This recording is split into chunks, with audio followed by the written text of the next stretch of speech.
Hi friends, मैं आकांक्षा शर्मा जी की वित्त आकांक्षा में आपका स्वागत करती हूँ। आज हम पढ़ने वाले हैं टॉपिक टीकाकरण। टीकाकरण से संबंधित आज हम सभी फैक्ट बहुत ही इजी भाषा में पढ़ेंगे, बहुत सरल तरीके से पढ़ेंगे। ये टीकाकरण पढ़ के आपको उसके बाद में आपको बच्चे से संबंधित कोई भी टीकाकरण वाला या वैक्सीनेशन वाला क्वेश्चन आएगा। टीकाकरण को इंग्लिश में वैक्सीनेशन या टीके को इंग्लिश में वैक्सीन बोलते हैं। कोई भी क्वेश्चन आएगा तो आप उसको ज़रूर हल कर पाएंगे। इसके बाद मैंने बताया था हम एक दिन थ्योरी करेंगे, एक दिन MCQ करेंगे, तो उसके बाद हम इसकी जो MCQ क्लास करेंगे। एक दिन मैंने अपना एक नया वीडियो मतलब ये नया जब से कैलेंडर में अक्टूबर का डेट आया है तब से मैंने नया सीरीज स्टार्ट कर दिया। एक मॉडल प्रैक्टिस सेट भी किया है। मॉडल प्रैक्टिस सेट 1 में करवा चुकी हूँ। अगर आप नहीं करेंगे पूरे वीडियो, मैं केवल स्पेशल वीडियो लेके आती हूँ। स्पेशल मतलब हर कुछ वीडियो में नहीं डालती हूँ ना, बहुत ज़्यादा डीप में पढ़ना है आपको, बहुत ज़्यादा डेप्थ में नहीं जाना है। बेसिक क्वेश्चन करना और उसके मिड थोड़े बहुत अंदर पढ़ना। बहुत ज़्यादा डीप में जहाँ भी जो पढ़ा रहे हैं बिल्कुल गलत है, क्योंकि इस प्रकार का सुपरवाइज़र एग्ज़ाम में नहीं क्वेश्चन आते हैं। जो मेरा हमेशा से यही है, मैं PSC प्रीलिम्स भी पढ़ाती हूँ तो मैं वही मेन फैक्ट पढ़ाती हूँ। जो पिछले वाल के पेपर को बहुत गौर से पढ़ना है, उसके अकॉर्डिंग ही हमको पेपर लगाने। 2017 के भी अलग अलग शिफ्ट में एग्ज़ाम हुए थे तो हम उसके भी पेपर लगा लेंगे तो हमको एक आइडिया लग जाएगा। तो चलिए अभी स्टार्ट करते हैं। मॉडल जो सेट की लिंक है, वो प्रैक्टिस सेट की लिंक भी मैं डिस्क्रिप्शन बॉक्स में डाल दूंगी।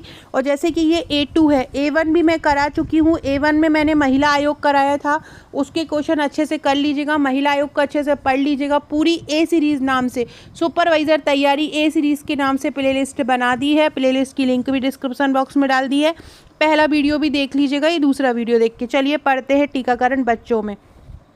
बच्चे पैदा होते हैं उसी समय से ही उनमें टीका लगाने लग जाते हैं, क्योंकि ताकि कोई भी टीका क्यों लगाया जाता है, क्योंकि कोई भी चीज़ उन पर आक्रमण ना करे, कोई भी जीवाणु उन पर आक्रमण ना करे, कोई बैक्टीरिया हो, विषाणु हो, कोई उन पर आक्रमण ना करे। विषाणु जैसे हम वायरस बोलते हैं।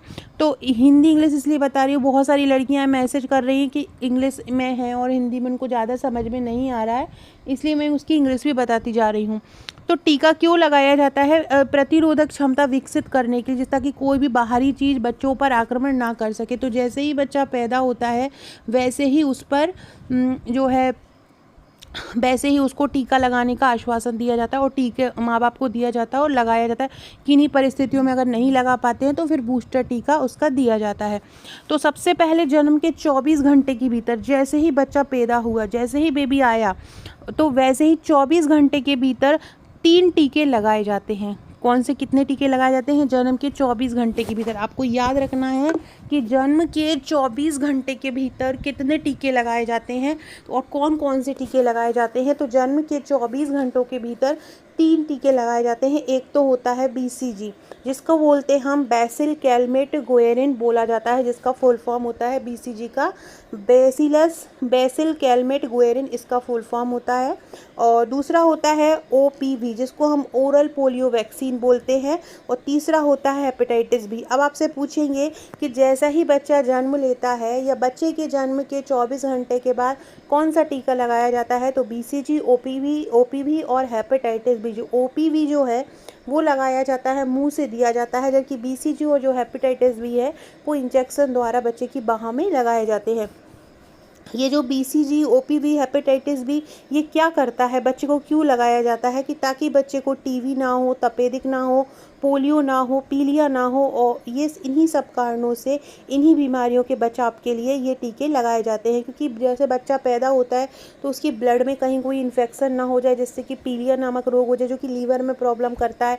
तो ये सभी रोगों से बचाव के लिए ये BCG, OPV और हेपेटाइटिस B लगाए जाते हैं। अब आपसे एक क्वेश्चन मैं पूछूँ कि इनमें से कौन सा टीका बच्चे के 24 घंटे के भीतर लगाया जाता है? ऑप्शन में दे दूं मैं BCG और दे दूं DPT और दे दूं DT और दे दूं TT। तो आप क्या लगाएंगे? BCG आंसर लगा देंगे। तो याद रखो, जन्म के 24 घंटे के भीतर कौन सा टीका लगाया जाता है? BCG, OPV और हेपेटाइटिस B लगाया जाता है। ये अस्पताल में ही लगा, जब बच्चा अस्पताल में होता है ना, तो अस्पताल में ही टीका लगा दिया जाता है। 16 मार्च को टीकाकरण दिवस मनाया जाता है। 16 मार्च को कौन सा दिवस मनाया जाता है? टीकाकरण दिवस। ये भी याद रखिएगा। टीके की खोज जॉन सॉल्क ने की थी, ये भी याद रखिएगा। टीके की खोज किसने की थी? जॉन सॉल्क ने की थी टीके की खोज। और 16 मार्च को टीकाकरण दिवस मनाया जाता है। और 24 घंटे, जैसे ही बच्चा पैदा होता है उसको 24 घंटे के भीतर BCG, OPV और हेपेटाइटिस बी का टीका लगा दिया जाता है। ये BCG, OPV oral polio vaccine. देखो एक बात बताना चाहूँगी, जो OPV है, ये जो पोलियो वैक्सीन है, जैसे ही इसको लगाया जाता है, क्योंकि ये कमज़ोर पोलियो वैक्सीन बोला जाता है इसको, कमज़ोर पोलियो वैक्सीन। वो तो क्या होता है कि जब ये जो वैक्सीन के जो भी हम बैक्टीरिया वायरस अंदर पहुंचाते हैं तो वो बाय यूरिन बच्चे के निकल जाता है। तो ये निकलता है तो कहीं किसी दूसरे बच्चे के पास ये पहुंच गया, कहीं हवा द्वारा, मच्छरों द्वारा, बैक्टीरिया द्वारा, तो वो दूसरे बच्चे को संक्रमित पैदा करता है। कभी कभी ये उसी बच्चे में भी संक्रमण पैदा कर देता है। तो इसके लिए है ना निष्क्रिय आया है, एक निष्क्रिय इनएक्टिवेटेड, मतलब एक IPV पोलियो वैक्सीन आया है। IPV, इसको इनएक्टिवेटेड पोलियो वैक्सीन बोलते हैं। ये क्या होता है? निष्क्रिय रहता है। जब बच्चे के शरीर में इसको पहुंचाया जाता है, ये जनरली 9 माह में पहुंचाया जाता है, तो ये जब व्यक्ति के शरीर में पहुंचाया जाता है ना, तो ये संक्रमित नहीं, दूसरे बच्चे को संक्रमित नहीं करता है। तो ये चीज़ें क्योंकि हम OPV पढ़ रहे थे इसलिए मैंने बता दी। बाकी मैं एक जो पोलियो वैक्सीन है, उस पोलियो से संबंधित बहुत सारे क्वेश्चन बनते हैं, तो एक मैं अलग से पोलियो टॉपिक ही लेके आऊँगी। उसमें हम पोलियो क्या होता है, उसके प्रकार क्या होते हैं, उसका उन्मूलन कितना क्या होता है, उसके पोलियो के प्रकार कितने होते हैं, और क्यों दिए जाते हैं, कब दिए जाते हैं, कब उन्मूलन हुआ, ये सारी चीज़ें हम उस पोलियो वाले टॉपिक में पढ़ लेंगे। अभी हमारा बच्चों का टीकाकरण है तो हम केवल वही याद करेंगे। फ्रेंड्स, अगर आपने हमारे सुपरवाइज़र के नोट्स लिए होंगे तो आपको पहला वॉल्यूम, हमारी सुपरवाइज़र के नोट्स में आपको टोटल 7 बुकलेट मिलती हैं, जिसमें पहली बुकलेट आपको ये पोषण एवं स्वास्थ्य मिलेगी। इसमें एक प्रमुख टॉपिक है टीकाकरण। इस बुक को अगर आपने टीकाकरण पढ़ लिया तो आपके सारे फैक्ट क्लियर होते जाएंगे। बाकी जो मेरी वीडियो की PDF है, वीडियो के लिए मैं कुछ चित्रात्मक तरीके से समझाती हूँ आप लोगों को बना के, तो इसकी PDF भी हम उसी ग्रुप में डाल देंगे। अगर आपने हमारे सुपरवाइज़र के नोट्स लिए होंगे तो उसके लिए मैं आपको व्हाट्सएप ग्रुप से या टेलीग्राम ग्रुप हमारा पेड बना दिया गया है, जहाँ पे केवल उन्हीं लोगों को जोड़ा जाएगा जो हमारे नोट्स परचेज़ करेंगे। वहाँ पे बहुत इजी लैंग्वेज में चित्रों के द्वारा टॉपिक याद कराए जाएंगे। भले ही वो जैसे कि प्रबंधन की बहुत सारी डेफिनेशन है तो वो ट्रिक द्वारा याद कराई जाएंगी। मतलब हमारा स्पेशली GK वित्त आकांक्षा टीम का ये एक मोटो है कि जितने भी स्टूडेंट हमसे जुड़ रहे हैं, हमसे नोट्स ले रहे हैं, उन सब का सुपरवाइज़र निकले। जो लोग नोट्स नहीं ले पा रहे हैं तो वो वीडियो के माध्यम से देखें, लेकिन वीडियो ज़रूर देखें। हमारे जो सुपरवाइज़र के नोट्स हैं उसमें आपको टोटल 7 बुकलेट मिलती हैं। आप देख सकते हैं ये 7 बुकलेट हैं। इसके साथ में ये 3000 प्लस MCQ का प्रैक्टिस सेट मिलता है। ये प्रैक्टिस सेट ही करीब 300-400 पेजेस का है। बहुत सारे लोग मुझसे बोल रहे हैं कि आपका पैकेज महंगा है, मार्केट में 400-500 में भी बिक मिल रही हैं। देखो, आप ऑनलाइन कोई तैयारी करते हैं, कोई सीरीज़ ज्वाइन करते हैं कहीं भी, तो ऑनलाइन आपका 1300-1400 सीरीज़ रहता है। हम ऑनलाइन भी तैयारी करा रहे हैं आपकी, और ऑफलाइन ये 7 बुक भी आपको भेज रहे हैं आपके घर पे। ये सातों के सातों बुकलेट आपके घर पे जाएंगी, साथ में ये प्रैक्टिस सेट भी जाएगा।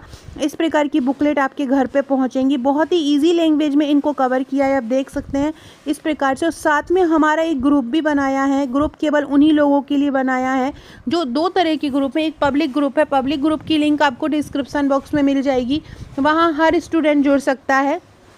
लेकिन एक हमने पेड ग्रुप है जो केवल उन्हीं को मिला है जो हमारे नोट्स परचेस करते हैं। वहाँ बहुत शानदार तैयारी कराई जा रही है। लगभग 30,000 क्वेश्चन मैं आपको करवा दूंगी और उसके बाहर एक भी क्वेश्चन नहीं जाएगा। ग्रुप बना हुआ है व्हाट्सएप पर, वहाँ पे आपको जोड़ लिया जाएगा। 1 मिनट पेड टेलीग्राम ग्रुप भी बना है, ये भी केवल उन्हीं लोगों को मिलेगा जो हमारे नोट्स लेंगे। तो उस टेलीग्राम ग्रुप पे और उस व्हाट्सएप ग्रुप पे रेगुलर टेस्ट होते हैं, रेगुलर टॉपिक दिए जाते हैं। मैथ हो, रीजनिंग हो, प्रबंधन हो, संचार मॉडल हो, बाल विकास हो या पोषण हो, गर्भवती महिला हो, हर टॉपिक को कवर कराया जाए। तो अगर आप हमारे ये नोट्स लेना चाहते हैं और इसी तरह चित्रात्मक प्रस्तुति के साथ हर टॉपिक को समझना चाहते हैं तो आप मुझे व्हाट्सअप कर सकते हैं। टोटल 1499 का पैकेज है। जैसे ही आप पेमेंट करते हैं आपको हम ग्रुप से जोड़ लेंगे। आपको अपना एड्रेस पहुंचाना है। आपके एड्रेस पे 6 से 7 वर्किंग डेज़ में ये पहुंच जाएंगे। जहां पर भी आप रहते हो, भारत में कहीं पर भी रहते हो, ये नोट्स आपके पास पहुंच जाएंगे। इसमें एक योजना की भी बुकलेट है, हम योजना भी के भी क्वेश्चन करेंगे, साथ में मेरे वीडियो की सारी पीडीएफ, मेरे वीडियो में जितने एमसीक्यू कराएंगे, जितने मॉडल सेट कराएंगे, सारी की पीडीएफ भी आपको ग्रुप में ही दी जाएगी। अब हमने पढ़ लिया था कि जन्म के 24 घंटे बाद कौन कौन सी वैक्सीन दी जाती है, बीसीजी, ओपीवी, हेपेटाइटिस बी। अब बच्चा 1.5 महीने का हो गया, डेढ़ महीने के होने तक वही 3 वैक्सीन उसकी रक्षा कर रही हैं। कौन कौन सी वैक्सीन उसकी रक्षा कर रही हैं? बीसीजी, ओपीवी और हेपेटाइटिस बी। अब बच्चा क्या हो गया, 1.5 महीने का हो गया। 1.5 महीने का हो गया तो उसको कौन सी दी जाएगी? एक तो दी जाएगी डीपीटी 1। क्या दी जाएगी? डीपीटी 1। इसको बोला जाता है डिप्थीरिया, पर्टूसिस, टिटनेस। मतलब ये जो डीपीटी होती है ये 3 बीमारियों से रक्षा करती है। जो पर्टूसिस होता है उसको हम काली खांसी बोलते हैं हिंदी में, और इंग्लिश में उसको पर्ट्यूसिस बोला जाता है। तो इसलिए इसका पी को जो है वो पर्ट्यूसिस होगा, डी से हो जाएगा डिप्थीरिया और टी से हो जाएगा टिटनेस। तो डीपीटी 1 दिया जाता है 1.5 माह होने पर।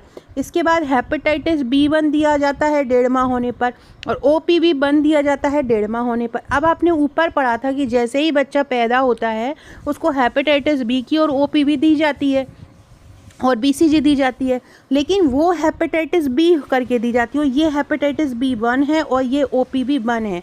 याद रखना, जब बच्चा 24 घंटे के अंदर उसमें जो दिया जाता है टीका, इसको हम ओपीवी 0 बोल सकते हैं और हेपेटाइटिस बी 0 बोल सकते हैं, क्योंकि ये क्या होता है, जन्म के 24 घंटे के भीतर दी जाती है। और जो 1.5 महीने पे दी जाती है उसमें 1 ऐड हो जाता है, डीपीटी 1, हेपेटाइटिस B1 और ओपीवी 1। ये याद रखो, जो पोलियो बीमारी है वो एक संक्रामक बीमारी है। पोलियो का अगर हमने कोई खुराक बच्चे को दे दी है, बच्चे ने टॉयलेट कर दी है और टॉयलेट से कोई भी बैक्टीरिया जाके किसी दूसरे बच्चे के पास चला गया है, मच्छर कोई दूसरे बच्चे के पास, तो उस बच्चे में भी ये बीमारी हो सकती है। इसलिए पोलियो के लिए WHO ने अलग अलग खुराक देनी स्टार्ट की है। इसलिए ही उन्होंने, मैंने बताया था, IPV का जोड़ दिया है। IPV जिसको हम इनएक्टिवेटेड पोलियो वैक्सीन बोलते हैं, और एक और इसकी आई है, अभी 2016 से आई है, फ्रैक्शनल इनएक्टिवेटेड पोलियो वैक्सीन। इस पूरे पोलियो को मैं एक अलग टॉपिक में समझा दूंगी, तो आपका कोई भी क्वेश्चन आएगा पोलियो से संबंधित तो आपका गलत नहीं होगा। तो अब आपको ये समझ लो, 1.5 माह और 24 घंटे के भीतर हमने पढ़ लिया BCG, OPV और हेपेटाइटिस बी का टीका दिया जाता है। 1.5 माह होने पर DPT 1, हेपेटाइटिस B1 और OPV 1 का टीका दिया जाता है। तो ये 1.5 माह होने पर। अब जैसे ही बच्चे को 1 साल और जोड़ेंगे हम, मतलब 1 महीना और जोड़ेंगे, मतलब 2.5 महीने, एक क्वेश्चन आता है। अभी मैंने अपने ग्रुप जिन्होंने हमारे नोट्स लिए उनको एक ग्रुप मिला है, मैं बताती हूँ। देखिए फ्रेंड्स, ये ग्रुप है, ये हमने ग्रुप दिया है। देखिए मैंने ये क्वेश्चन लिया था, उसमें मैंने ये इस प्रकार के टेस्ट वहाँ पर ये पूछे जाते हैं, आप देख सकते हैं। ये देखो, DPT 1 किस उम्र में दिया जाता है, ये टीकाकरण का ही टेस्ट था, ये बच्चों ने आज दिए हैं। आप देख सकते हो ये टेस्ट इस प्रकार से दिए गए हैं। BCG का टीका कैसे दिया जाता है, इंट्राडर्मल, इंट्रामस्कुलर, तो हर टाइप के क्वेश्चन यहाँ मैं अब ग्रुप में देती हूँ। 5 वर्ष में कौन सा टीका लगाया जाता है, जन्म के तुरंत 24 घंटे में कौन सा टीका लगाया जाता है, अभी हमने पढ़ा। तो इस प्रकार से मैं क्वेश्चन देती। DP का टीका फ्रीजर में कैसे रखाया जाता है, पोलियो का टीका कितने डिग्री टेम्परेचर पर रखा जाता है, पोलियो की पहली डोज कब दी जाती है। तो इस प्रकार के क्वेश्चन मैं अपने ग्रुप में भी करवा रही हूँ। तो यहाँ से आप वीडियो भी करिए, ग्रुप से आप अपडेट भी रहिए और नोट्स भी पढ़िए। आपका सुपरवाइज़र एग्ज़ाम ज़रूर निकलेगा। सुपरवाइज़र एग्ज़ाम पिछले 7 सालों में आने वाली वैकेंसी है, जिसका इंतज़ार 7 सालों से कुछ महिला कार्यकर्ता तो जो ऐसी हैं जो 40 से 45 एज की हैं और वो इसी का ही वेट कर रही हैं। तो इन लोगों के लिए भी बहुत मतलब बड़ी अपॉर्चुनिटी है ये। तो आप लोगों को, सभी लोगों को इस अपॉर्चुनिटी का फ़ायदा उठाना चाहिए और बहुत अच्छे से तैयारी करनी चाहिए। तो एक क्वेश्चन ये आया था, ये मैं बता रही थी, मैं भूल गई, ग्रुप में मैं ये बताने वाली थी कि एक क्वेश्चन था कि किसी भी बच्चे को जो वैक्सीन की डोज़ देने के दूसरी डोज़ देने पर, पहली डोज के बाद दूसरी डोज़ देने पर कितने माह का अंतराल रखा जाता है। तो याद रखो, 1 माह का अंतराल रखा जाता है। कितने का? 1 माह का अंतराल रखा जाता है। मतलब अब ये हो गया, देखो 1.5 माह हो गया, 1.5 महीने पे DPT 1, हेपेटाइटिस B1 और OPV 1। अब जैसे ही 2.5 महीना होगा बच्चे का, तो हम DPT 2, हेपेटाइटिस B2 और OPV V2 देंगे। देखो अगला हम पढ़ते हैं, 2.5 महीने जैसा बच्चा हुआ तो क्या दे दिया हमने, DPT2 दे दिया, हेपेटाइटिस B2 दे दिया और OPV2 दे दिया। अब जैसे ही 3.5 महीना होंगे, मतलब ठीक 1 माह बाद, 1 माह का डिफरेंस रख रहे हैं, तो जैसे ही अगला माह होगा फिर हमने DPT3 दे दिया, हेपेटाइटिस B3 दे दिया, OPV3 दे दिया। तो याद रखो DPT 1.5 साल में, 1.5 महीने में, 2.5 महीने में और 3.5 महीने में दिया जाता है। 1.5 महीने में DPT1, 2.5 महीने में DPT2 और 3.5 महीने में DPT3। ऐसे ही OPV1 1.5 माह में, OPV2 2.5 माह में, OPV3 3.5 माह में। इस प्रकार से ये दिया जाएगा। तो इस प्रकार से ये पूरे फैक्ट याद रखिएगा, याद रहेगा। आपसे पूछे आप OPV3 कब देंगे, 3.5 महीने में। हेपेटाइटिस B3 कब देंगे, 3.5 महीने में। DPT2 कब देंगे, 2.5 महीने में। DPT1 कब देंगे, 1.5 महीने में। तो इस तरह आपको ये याद रखना है, इस तरह के क्वेश्चन पूछे जाते हैं। ऐसे ही फ्रेंड्स सारे क्वेश्चन मैं आपको कवर कराऊंगी, हर कोई भी टॉपिक हो। बाल विकास के बहुत सारे टॉपिक में कुछ समस्या आ रही है, प्रबंधन के कुछ टॉपिक में लोगों को समस्या आ रही है बहुत सरल तरीके से, उनको भी मैं कवर करा दूंगी। इसकी प्रैक्टिस क्वेश्चन हम कल के मॉडल प्रैक्टिस सेट में करेंगे। अब देखो 3.5 महीने के बाद अब जो टीका लगेगा बच्चे को वो 9 से 12 महीने में लगता है। 9 से 12 महीने में सबसे पहला जो टीका लगता है वो खसरे का टीका लगता है। खसरा जिसको रोबेला भी बोला जाता है, इसमें भी क्या होता है, बच्चे को उल्टी दस्त लग जाते हैं और इसको रोबेला वायरस के कारण हो जाता है, इसलिए इसको रोबेला बोला जाता है। आपसे पूछ सकते हैं कि MMR जो वैक्सीन होती है ना, उसके साथ इसको दिया जाता है। तो आपसे पूछ सकते हैं कि खसरे का प्रथम जो टीका है वो किस माह में दिया जाता है। तो जो खसरे का जो प्रथम टीका है वो 9 से 12 महीने में दिया जाता है। कब, 9 से 12 महीने में। इसके अलावा विटामिन ए की जो पहली खुराक है वो भी 9 से 12 महीने में दी जाती है।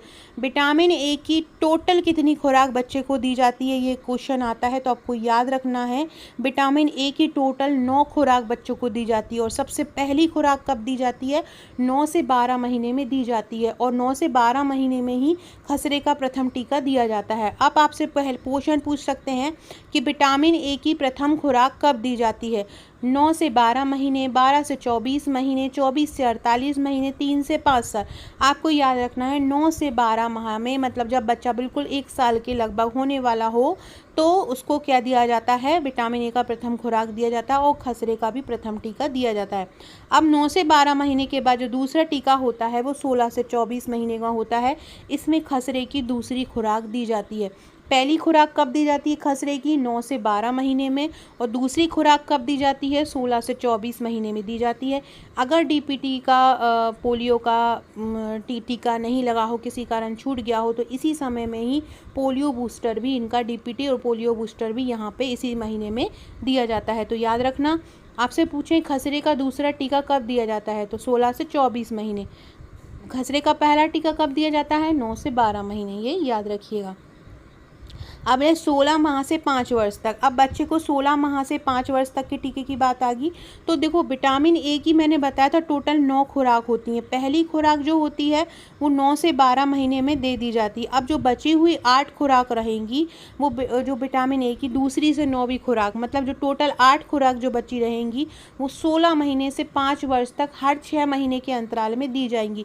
याद रखना 16 महीने से 5 वर्ष, जैसे कि एक 16वें महीने में दे दी। अब उसके बाद 22 महीने, जब बच्चा 22 महीने का हो गया, फिर बच्चा 28 महीने का हो गया, फिर बच्चा जो है 34 महीने का हो गया, फिर बच्चा 40 महीने का हो गया।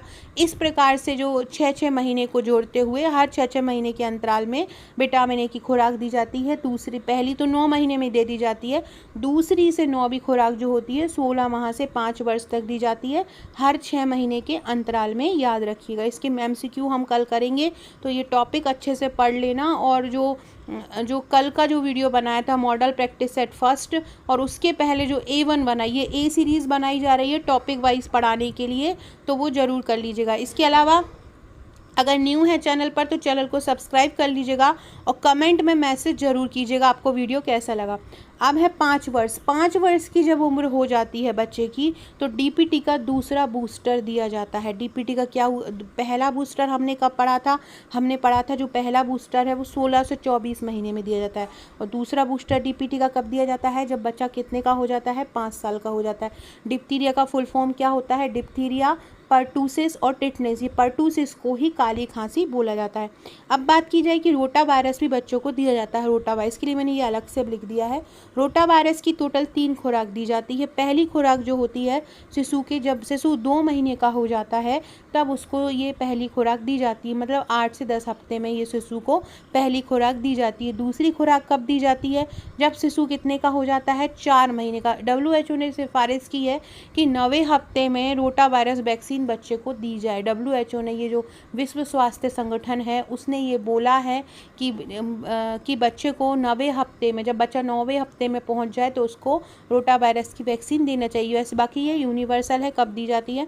दूसरी खुराक जब शिशु 4 महीने का हो जाता है, मतलब 2 महीने के डिफरेंस में, और तीसरी खुराक जब शिशु 6 महीने का हो जाता है, मतलब ये हर 2 महीने के अंतराल में दी जाती है। आपसे पूछ सकते हैं रोटा वायरस वैक्सीन को कितने महीने के अंतराल में दिया जाता है? तो हर 2 महीने के अंतराल में रोटा वायरस वैक्सीन को दिया जाता है। फ्रेंड्स कमेंट करके बताइए, रोटा वायरस जो होता है वो व्यक्ति बच्चे में क्या लक्षण पैदा कर देता है? उसे बुखार आता है, उसे दस्त लगते हैं, या उस पर मस्तिष्क ज्वर हो जाता है? ये क्या हो जाता है रोटा वायरस के कारण? ये आप लोग मुझे कमेंट करके बताइएगा। तो ये हो गया आपके रोटा वायरस के बारे में कि पहली खुराक शिशु के 2 महीने पर, दूसरी खुराक शिशु के 4 महीने पर, और तीसरी खुराक 6 महीने, मतलब 2, 4, 6। रोटा वायरस कब 2, 4, 6। तो ये बात हो गई रोटा वायरस की। इसके अलावा एक बारी और हम पढ़ लेते हैं ये चित्र द्वारा। सबसे पहले पोलियो की बात करें। पोलियो की 2 बूंद जिंदगी के जन्म के समय दी जाती है, और 8वें, 10वें, 14वें सप्ताह तक, और 16 से 24 माह तक। ये 3 डोज अपन ने पढ़े थे। रोटा वायरस 6, 10, 14 सप्ताह। BCG जो है वो केवल जन्म के समय ही दी जाती है। पेंटावैलेंट जो वैक्सीन है, ये पेंटावैलेंट जो वैक्सीन होती है ना, उसमें 5 प्रकार की पेंटावैलेंट जो वैक्सीन होती है उसमें 5 प्रकार की बीमारियों से रक्षा के लिए दी जाती है। जो पेंटावैलेंट वैक्सीन होती है, मैं बताती हूँ आपको, ये जो 5 प्रकार की जो वैक्सीन होती हैं वो कौन कौन सी होती हैं, जिन 5 के लिए दिया जाता है। ये जो जीवाणुओं से जो होती हैं, जैसे कि डिप्थीरिया है, याद रखो डिप्थीरिया है। दूसरा है पर्टूसिस, मतलब काली खांसी। अभी अपन ने पढ़ा था DPT, तो ये DPT जो पूरा है ना वो ये इसमें शामिल हो जाएगा पेंटावैलेंट में। इसके अलावा टिटनेस हो गया। इसके बाद हेपेटाइटिस B एवं मेनिंजाइटिस एवं न्यूमोनिया, जिसको हम HIV भी बोलते हैं, उसके अंतर्गत ये दी जाती है। तो ये 5 के लिए दी जाती है पेंटावैलेंट वैक्सीन। 5 पेंटा से समझ में आ रहा होगा, 5 बीमारियों के लिए। एक तो DPT के लिए दी जाती है, डिप्थीरिया, पर्टूसिस, टिटनेस के लिए। एक हेपेटाइटिस के लिए दी जाती है, और एक न्यूमोनिया और मेनिंजाइटिस, इसको दोनों को कंबाइन रूप से दी जाती है। तो इस प्रकार से पेंटावैलेंट ये 5 प्रकार की जीवाणुओं से रक्षा करती है। कब कब दी जाती है? ये बच्चे को 6वें, 10वें और 14वें सप्ताह में दी जाती है। हेपेटाइटिस भी जन्म के 24 घंटे के अंदर दी जाती है। DPT 16 से 24 माह में दी जाती है। PCV जो होता है 6वें, 14वें सप्ताह तथा 9वें माह में ये दी जाती है। ये इसका मैं आपको एक बार रिवीजन करवा रही हूँ कि ये किस प्रकार से दी जाती है, तो ये याद रखिएगा। जो PCV होती है उसको बोलते हैं न्यूमोकोकल कंजुगेटेड वैक्सीन। PCV का फुल फॉर्म क्या होता है? PC का फुल फॉर्म होता है न्यूमोकोकल। क्या होता है? न्यूमोकोकल कंजुगेटेड वैक्सीन होता है PCV का फुल फॉर्म। ये पूछा जा सकता है, इसलिए याद रखना। PCV का फुल फॉर्म क्या होता है? न्यूमोकोकल कंजुगेटेड वैक्सीन होता है, इसको PCV बोलते हैं। और ये PCV कब दी जाती है? 6वें, 14वें तथा 9वें माह में दी जाती है, याद रखना। FIV मैंने आपको बताया था कि जो पोलियो वैक्सीन होती है इसके प्रकार होते हैं। एक होता है इनएक्टिवेटेड पोलियो वैक्सीन, उसी में ही आया है ये। अभी WHO ने इसकी सलाह दी है ताकि पोलियो का वायरस संक्रमित होकर दूसरे लोगों तक ना पहुँचे, इसलिए ये FIV वैक्सीन आया है। इसको हम बोलते हैं फ्रैक्शनल इनएक्टिवेटेड पोलियो वैक्सीन। ये कब दिया जाता है? ये 6वें से 14वें सप्ताह में दिया जाता है। इसके बाद होता है खसरा, जिसको हम MR या JE भी बोलते हैं। ये 9वें तथा 9वें से 12वें या 16वें से 24 माह में दिया जाता है। अभी हमने ऊपर पढ़ा था। विटामिन A की जो खुराक है टोटल कितनी दी जाती है? 9 खुराक दी जाती हैं। तो एक कब दी जाती है, 9 वर्ष में दी जाती है, और एक जो है वो कब दी जाती है, 16 से 5वें वर्ष तक हर 6-6 महीने के अंतराल में 1 ml या 2 ml दिया जाता है। सो फ्रेंड्स, ये था हमारा आज का वीडियो, बहुत ही शानदार ये टॉपिक था। आशा आपको पसंद आया होगा। पसंद आए तो चैनल को सब्सक्राइब कीजिएगा। अगर आप हमारी ये शानदार नोट्स लेना चाहते हैं तो मुझे व्हाट्सअप कीजिएगा। मेरा व्हाट्सअप नंबर है 6260190944। Okay friend, thank you.